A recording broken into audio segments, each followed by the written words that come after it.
اللهم صل على محمد وآل محمد. ربي اشرح لي صدري ويسر لي أمري واحلل عقدة من لساني يفقهوا قولي.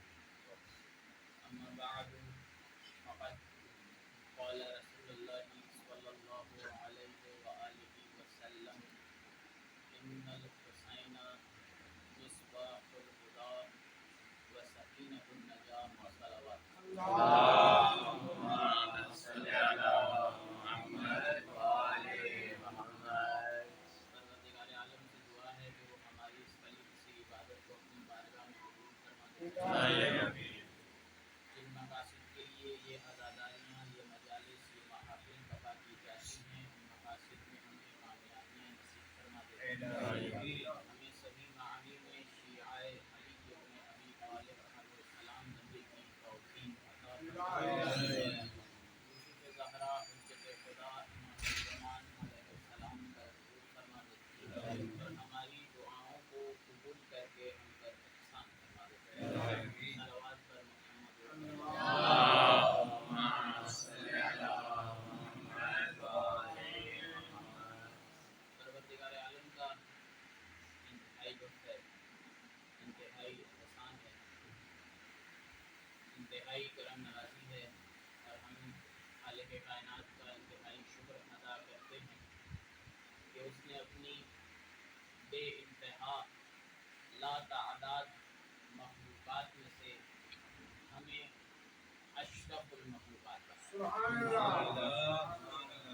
خدا چاہتا تو ہمیں کسی بھی مخلوق میں ڈال سکتا تھا، مثلا کوئی حیوان یا درندہ بھی بنا سکتا تھا، کوئی درخت پودا بھی بنا سکتا تھا، کوئی پھل پھول بھی خدا چاہتا تو ہمیں بنا سکتا تھا. لیکن اللہ نے جب اپنے ملائکہ کے بیچ میں یہ کہا کہ میں زمین پر اپنا نائب بنانے والا ہوں، جیسے ہی میں اس میں اپنی روح کو پھونک دوں تم سب کے سب سجدے میں گر پڑنا.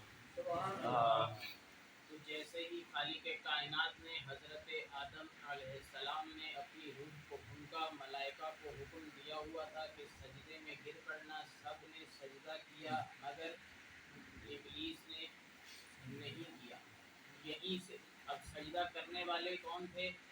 ملائکہ تھے. اس وقت اللہ نے انسان کو خلق کیا، لقب انسان کو دینا تھا اشرف المخلوقات.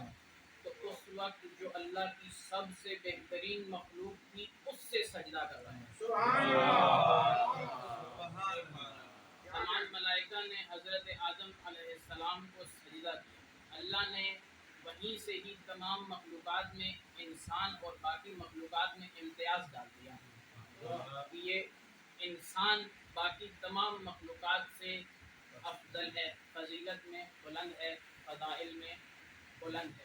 تو خدا کا شکر ہے کہ اس نے ہمیں انسان پیدا کیا اور انسان بنانے کے بعد محمد مصطفیٰ کا کلمہ پڑھنے کی توفیق دی، مسلمان بنایا.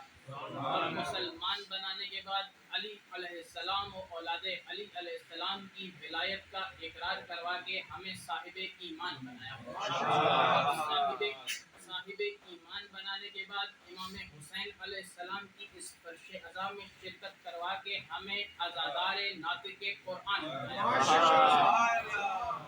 اور اس کے بعد جس کو ان تمام چیزوں سے دور رکھا اسے شیطان بنایا.